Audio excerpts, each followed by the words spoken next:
Welcome back दोस्तों। आज मैं आपके सामने एक बांग्लादेशी मूवी को लेकर आया हूँ जिसका नाम है रेड रम, जो रिसेंटली रिलीज हुई। अगर आप रेड रम को उल्टा पढ़े तो मर्डर आता है।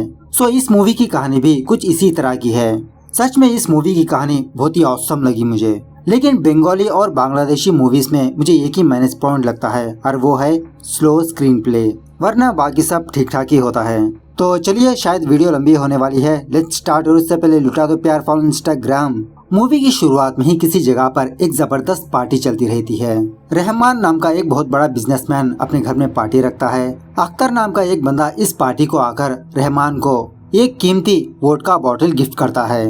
और एक्चुअली यहाँ पर अख्तर भी रहमान का बिजनेस पार्टनर होता है। पार्टी के दौरान ये दोनों दोस्त खोपचे में जाकर उस वोडका बॉटल को खाली कर देते हैं, मतलब बहुत सारी दारू पीते हैं। पार्टी खत्म होने के बाद जब ये दोनों अपने अपने घर में सो रहे होते हैं, एक ही वक्त इन दोनों की तबीयत बिगड़ जाती है। ये दोनों हॉस्पिटलाइज हो जाते हैं। दोनों की सीरियस कंडीशन भी हो जाती है। लेकिन दूसरे दिन अख्तर की मौत हो जाती है। रहमान किसी भी तरह करके सरवाइव कर जाता है। उसके बाद राशिद नाम का एक सीआईडी ऑफिसर रहमान के पास आता है इस केस के बारे में इंक्वायरी करने के लिए। रहमान से पार्टी वार्टी के बारे में पूछने लगता है, सीसीटीवी कैमरास के बारे में पूछने लगता है और इसी तरह रहमान उस वोडका बॉटल के बारे में बताता है। खैर, राशिद पूछताछ करने के बाद बाहर आकर अपने सुपीरियर को कॉल करके ये बताने लगता है कि सर, मर्डरर और कोई नहीं रहमान है, अख्तर का बिजनेस पार्टनर। सुपीरियर डांटने लगता है कि ये तुम क्या बात कर रहे हो, रहमान एक बहुत बड़ा बिजनेसमैन है, बिना सबूत के तुम ऐसे कैसे उस पर उंगली उठा सकते हो।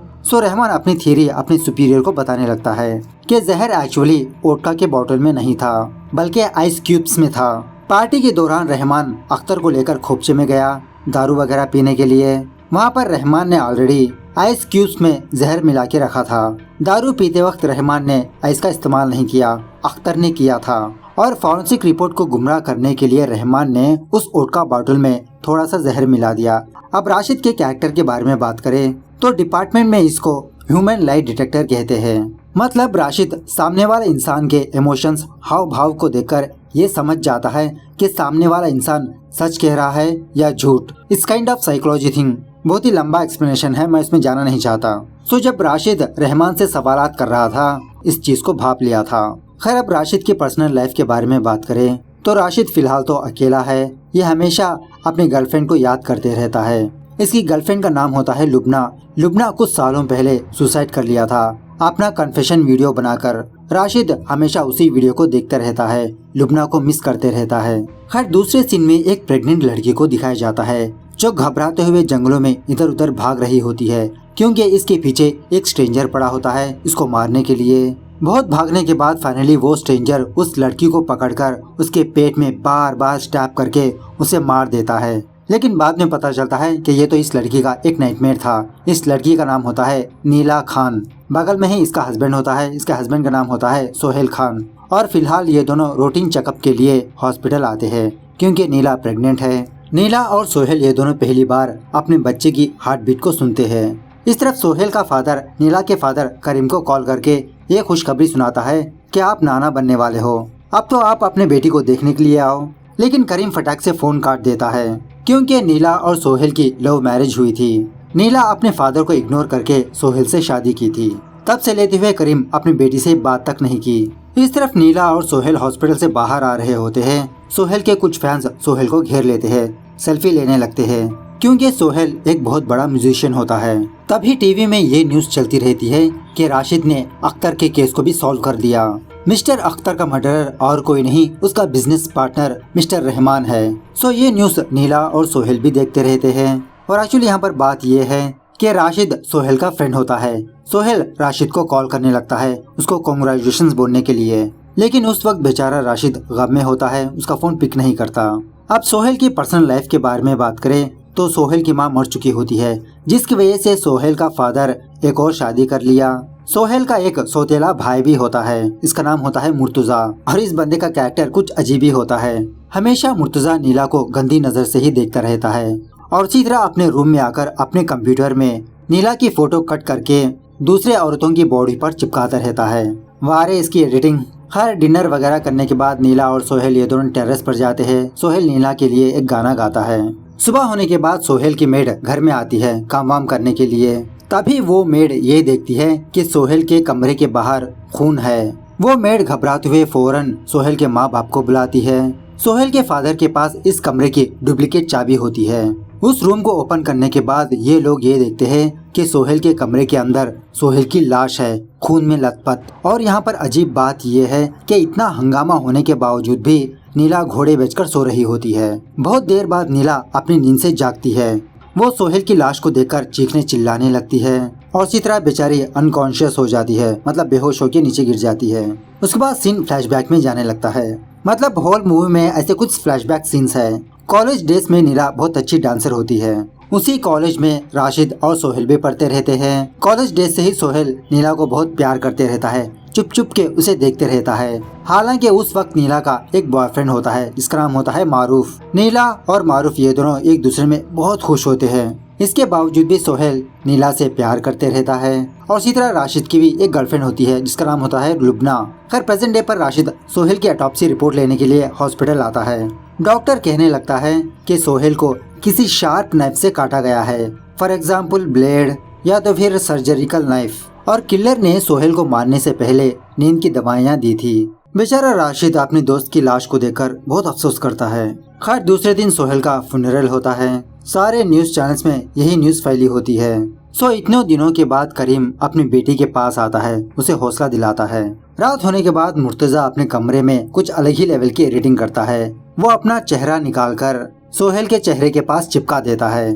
खैर इस तरफ राशिद को डायरी लिखने की आदत होती है। राशिद अपने डायरी में ये लिखता है कि मैं बहुत सालों से नीला और सोहेल से टच में नहीं था। कोई खास रीजन नहीं था, बस ऐसे ही। इतने सालों में सोहेल मुझे कॉल करता रहा, लेकिन मैं उसका फोन कभी भी पिक नहीं किया। इस तरह से दोबारा सीन फ्लैशबैक में जाने लगता है। कॉलेज डेज से ही सोहेल सिगरेट पिया करता था। इसके पास एक यूनिक लेटर होता है जिससे म्यूजिक निकलती है। सोहेल इसी लेटर के बारे में लुबना को एक्सप्लेनेशन देते रहता है। तभी ये तीनों ये देखते हैं कि नीला और उसके बॉयफ्रेंड मारूफ के बीच झगड़ा हो रहा है। नीला मारूफ को एक थप्पड़ भी मारा। इस तरह से नीला मारूफ से झगड़ा कर वहाँ से चली जाती है। वहीं पर कुछ स्टूडेंट्स बैठे होते हैं। राशिद उन स्टूडेंट से पूछने लगता है कि क्या हुआ। उनमें का एक स्टूडेंट फोन दिखाते हुए ये कहने लगता है कि रिसेंटली मारूफ की एक वीडियो लीक हुई है जहां पर मारूफ दूसरी लड़की के साथ रोमांस कर रहा है। ये वीडियो देखने के बाद लुबना घबराने लगती है, अनकॉन्शियस फील होने लगती है। लुबना को हर वक्त एक नाइटमेयर आते रहता है कि कोई बंदा किसी बंदे को फांसी दे रहा है। मतलब जब भी लुबना के सामने ऐसे क्राइम सीन्स आते हैं तो इसको इस तरह से नाइटमेयर्स नजर आते रहते हैं। खैर प्रेजेंट डे पर राशिद नीला से मिलने के लिए उसके पास आता है और इस वक्त नीला सोहेल का घर छोड़ के शायद अपने फादर के घर आ चुकी होती है, क्योंकि नीला को वहाँ पर सोहेल के नाइटमेयर्स आते थे, उसकी यादें सताती थी। राशिद नीला से कुछ सवालात पूछने लगता है। क्या सोहेल की किसी से दुश्मनी थी? क्या घर में कोई जबरदस्ती घुस आया था? नीला का जवाब होता है ना। दूसरी तरफ न्यूज चैनल्स वाले इस केस की धज्जियां उड़ाने लगते हैं। मतलब मीडिया वाले नीला पर ही शक करने लगते हैं कि एक कमरे में अपने पति का मर्डर हो गया और पत्नी घोड़े बेचकर सो रही है। क्या ये नीला का प्लान है सोहेल को मारने का? कुछ लोग ये भी डिबेट करने लगते हैं कि नीला 3 महीनों की प्रेग्नेंट है, वो अपने बच्चे के फादर को क्यों मारना चाहेगी। अब ये न्यूज नीला भी देख रही होती है। नीला मीडिया के जजमेंट से बहुत परेशान हो जाती है।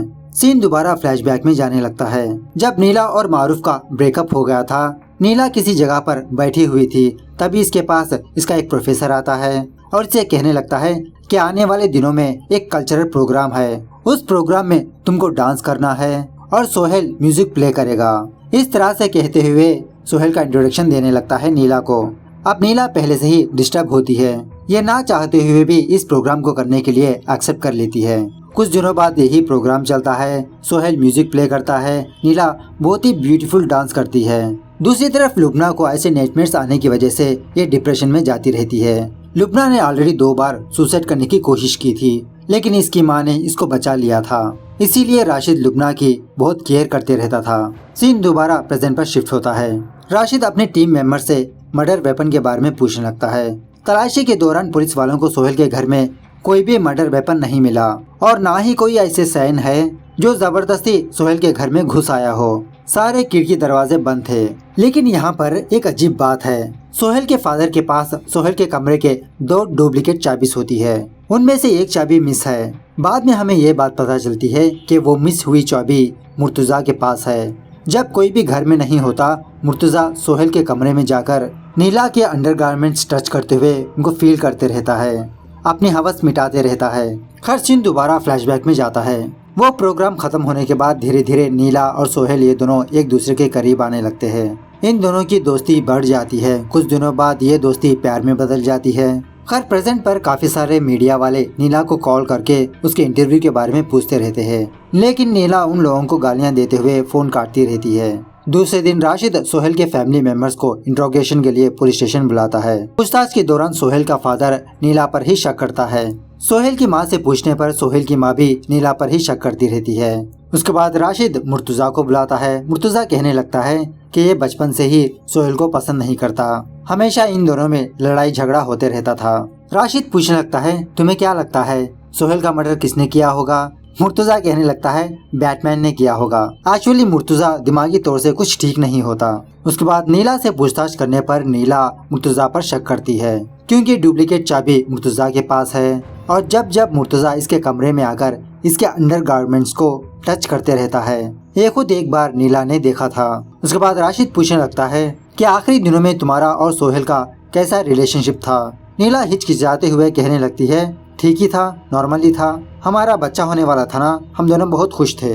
इसी पूछताछ के दौरान राशिद ये ऑब्जर्व करता है कि नीला ज्यादा आइज ब्लिंक कर रही है, जिसका मतलब नीला कुछ न कुछ जरूर छुपा रही है। इसकी जुबान कुछ कह रही है, आंखें कुछ और। नीला कहने लगती है कि राशिद, हर एक आदमी के अपने अपने सीक्रेट्स होते हैं, तुम्हारे भी है ना कुछ सीक्रेट्स? उसके बाद राशिद उस काम वाली को बुलाता है, उससे फैमिली मेंबर्स के बारे में कुछ सवालात पूछने लगता है। इंट्रोगेशन खत्म होने के बाद राशिद अपने असिस्टेंट के पास आकर कहने लगता है कि सारे के सारे फैमिली मेंबर्स झूठ बोल रहे हैं, मतलब वो लोग कुछ न कुछ जरूर छुपा रहे हैं, सिवाय उस काम वाली के। अब पता नहीं वो लोग क्या छुपा रहे हैं। उसका असिस्टेंट इकराम पूछने लगता है कि सर, हमारा नेक्स्ट स्टेप क्या होगा? राशिद कहने लगता है कि मैं इन सारे लोगों का पिनोकई टेस्ट लेना चाहता हूँ। इकराम पूछने लगता है कि सर, ये पिनोकई टेस्ट क्या है? राशिद कहने लगता है, पिनोकई टेस्ट में हाई थर्मल कैमरास को यूज किया जाता है हीट को डिटेक्ट करने के लिए। अगर कोई भी इंसान झूठ बोल रहा है तो उसकी आंखों के नीचे, मतलब नाक के पास हीट फॉर्म होती है, इसे मुझे कंफर्म चाहिए। खैर, दूसरे दिन मीडिया में ये न्यूज फैल जाती है कि वकील ने सोहेल का विलनामा पढ़ा और सोहेल ने अपनी सारी प्रॉपर्टी नीला के नाम कर दी। ये न्यूज सुनने के बाद सोहेल के सारे फैंस नीला पर ही शक करने लगते हैं कि नीला ने ही प्रॉपर्टी के लिए अपने हस्बैंड को मार दिया। अब ये न्यूज नीला भी सुन लेती है। नीला फौरन एक न्यूज चैनल को कॉल करके इंटरव्यू के लिए राजी हो जाती है, क्योंकि अब दुनिया के सामने इसको बोलना पड़ेगा। खैर, दूसरे दिन राशिद दोबारा नीला को पुलिस स्टेशन बुलाता है इंट्रोगेशन के लिए।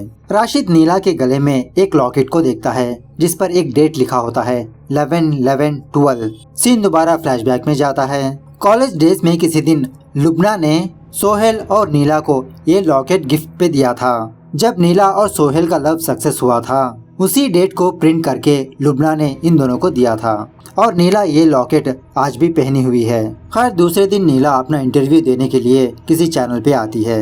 सवालों के दरमियान वो इंटरव्यू वाला नीला से ये सवाल पूछने लगता है कि मैडम, फैंस की एक और थियरी बन रही है, आपके पेट में जो बच्चा है वो सोहेल खान का नहीं, वो किसी और का है, क्या ये बात सच है? ये सुनने के बाद नीला अपने हाथ में चप्पल लेकर उस बंदे को बहुत मारने पीटने लगती है। खैर, दूसरे दिन मीडिया के सामने एक जबरदस्त न्यूज आती है और ये खबर सोहेल के केस को हिला के रख देगी। ब्यूटीफुल मदरलैंड नाम का एक व्लॉगिंग यूट्यूब चैनल होता है। रिसेंटली इस बंदे ने एक वीडियो अपलोड की और उस वीडियो में हम ये देखते हैं कि नीला अपने बॉयफ्रेंड मारूफ के साथ किसी होटल से बाहर आ रही होती है। अब मीडिया को तो आप जानते ही हो, ये की न्यूज बार बार रिपीट करके नीला की इज्जत की धज्जियां उड़ाने लगते हैं कि नीला ने अपने बॉयफ्रेंड के साथ मिलकर सोहेल का मर्डर कर दिया। अब ये न्यूज राशिद भी देखता है। राशिद दोबारा अपने फ्लैशबैक को याद करता है। कॉलेज डेज में राशिद ने एक लड़की की मदद से मारूफ की चाय में कुछ नींद की दवाई मिला दी। वो लड़की ये चाय ले जाकर मारूफ को दिया। बेचारा मारूफ अनकॉन्शियस फील होने लगा। वो लड़की मारूफ को अपने कंधे पर सुला लिया। इसी सीन को राशिद ने अपने फोन में रिकॉर्ड कर लिया। मतलब उस वीडियो को रिकॉर्ड करने वाला और कोई नहीं, राशिद ही था। राशिद यही वीडियो सोहेल को दिखाता है। ये वीडियो देखने के बाद सोहेल राशिद को मना कर देता है, लेकिन राशिद अपने फ्रेंड सोहेल को अपसेट नहीं देखना चाहता। Everything is fair in love and war, ऐसा कहकर ये वीडियो सोशल मीडिया में पब्लिश कर देता है। इसी वीडियो की वजह से नीला और मारूफ का ब्रेकअप हुआ था। खैर प्रेजेंट पर यही न्यूज करीम भी देखता है कि नीला किसी दूसरे लड़के के साथ थी। ये देखने के बाद करीम नीला को एक छापड़ लगाता है। उसके बाद शक के बलबूते पर राशिद नीला को गिरफ्तार करने के लिए उसके घर आता है। नीला बताने लगती है कि राशिद सच में मैंने किसी का भी मर्डर नहीं किया, मेरे बच्चे की कसम। इसी दरमियान में राशिद को पुलिस स्टेशन से एक कॉल आता है। राशिद फौरन नीला को छोड़ के पुलिस स्टेशन जाता है। पुलिस स्टेशन में मजनू नाम का एक बंदा बैठा होता है और मजनू का स्टेटमेंट ये होता है कि इसने उस रात सोहेल के घर में गया चोरी करने के इरादे से। हाथापाई के दौरान मजनू ने सोहेल को मार दिया। राशिद बताने लगता है अगर तुमने इस जुर्म को कबूल कर लिया तो तुम जानते हो ना क्या होगा, तुमको फांसी भी हो सकती है। जुर्म कबूल करने की वजह से पुलिस वालों के पास और कोई ऑप्शन नहीं होता, मजनू को गिरफ्तार कर लेते हैं। लेकिन राशिद को पक्का यकीन होता है कि मजनू ने ये जुर्म नहीं किया। खैर उसके बाद इधर उधर इन्वेस्टिगेशन करने पर यह बात पता चलती है कि करीम अपनी बेटी नीला को यूएस भेज रहा है। इकराम यही बात राशिद को आके बताता है। राशिद दोबारा अपने फ्लैशबैक को याद करता है जब नीला और सोहेल की अच्छी खासी लव स्टोरी चल रही होती है। एक दिन लुबना उस वीडियो के बारे में जान लेती है, मतलब नीला और मारूफ को ब्रेकअप करने में सोहेल का हाथ है। लुबना ये बात नीला को बताने के लिए डिसाइड होती है। सोहेल लुबना से कहने लगता है कि लुबना इस काम के पीछे राशिद का हाथ है, उसी ने वीडियो को रिकॉर्ड करके मुझे लाके दिखाया। प्लीज लुबना, मैं नीला से बहुत प्यार करता हूँ, उससे मुझसे जुदा मत करो। लुबना फौरन राशिद को कॉल करती है, यही सवाल पूछती है। राशिद भी इस चीज को कबूल कर लेता है। अब लुबना को पहले से ही कुछ दिमागी बीमारी होती है। लुबना डिप्रेशन में आकर अपने सुसाइड वीडियो बनाकर सुसाइड कर लेती है। राशिद, नीला, सोहेल ये तीनों लुबना के कब्र के पास जाते हैं। जब नीला साइड में जाती है, सोहेल राशिद के पास आकर कहने लगता है कि राशिद प्लीज तुम उस वीडियो के बारे में नीला से मत कहो, वरना नीला मुझसे दूर हो जाएगी। यह सुनने के बाद राशिद सोहेल को एक छापड़ लगाता है। उस दिन से लेते हुए राशिद नीला और सोहेल से बात तक नहीं की। अगर ये बात करता तो इसके मुंह से सच निकल जाता, इसीलिए राशिद इन दोनों को अवॉइड करता रहा। इस तरह से जब राशिद अपने फ्लैशबैक को याद करके गाड़ी चला रहा होता है, इसका एक्सीडेंट हो जाता है। ज्यादा चोट लगने की वजह से बेचारा राशिद बहुत महीनों तक कोमा में चला जाता है। राशिद का असिस्टेंट इकराम इस केस को कंटिन्यू करता है। अब आपको पता है ना कि नीला बाहर कंट्री को जा रही है, करीम इसको बाहर कंट्री भेज रहा है, तो इकराम फौरन नीला से मिलने के लिए उसके घर आता है और बातों ही बातों में इकराम नीला के गले में जो लॉकेट होता है वो छीन लेता है और उस लॉकेट को गौर से देखने पर इसको एक छोटी सी ब्लेड नजर आती है और यही है मर्डर वेपन। उसके बाद हमको एक और बात भी पता चलती है कि करीम ने अपनी बेटी की जान बचाने के लिए ही मजनू को बहुत सारे पैसे देकर इस केस में फंसाया, मतलब इस जुर्म को कबूल करने के लिए कहा। खैर उसके बाद इकराम कुछ सबूतों को इकट्ठा करके नीला को कोर्ट में पेश करता है कि मर्डर वेपन में सोहेल के ब्लड सैंपल्स पाए गए और उसी तरह नीला के फिंगरप्रिंट्स भी। सारे सबूतों को ध्यान में रखते हुए कोर्ट नीला को फांसी की सजा देती है। और इसी तरह यहाँ पर एक और बात भी पता चलती है कि नीला के पेट में जो बच्चा है वो एक्चुअली सोहेल का नहीं बल्कि मारूफ का है। फटाफट से केस सॉल्व करने की वजह से इकराम के दोस्त इकराम को कांग्रेट्स बोलते हैं। कुछ महीनों बाद नीला जेल में ही एक बच्चे को जन्म देती है। तकरीबन 7 या 8 महीनों के बाद राशिद कोमा से बाहर आता है। इकराम राशिद से मिलकर इस केस की सारी डिटेल्स बताता है कि किस तरह से इसने इस केस को सॉल्व किया। राशिद सोचने लगता है कि आखिरकार नीला मर्डर वेपन को अपने पास ही क्यों रखेगी। और यहाँ पर एक और गौर करने की बात यह है कि उस यूट्यूब चैनल में सिर्फ एक ही वीडियो डली थी, उसके बाद कोई भी वीडियो नहीं डली। क्या कोई नीला को फंसाना चाहता है? यही सारी बातों का पता करने के लिए राशिद नीला के पास जाता है जेल उसे मिलने के लिए।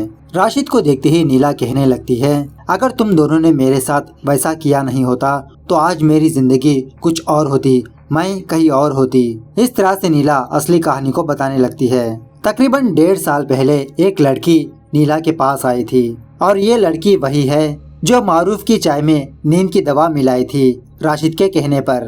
ये लड़की नीला के पास आकर सच बताते हुए गिल्ट महसूस करने लगती है।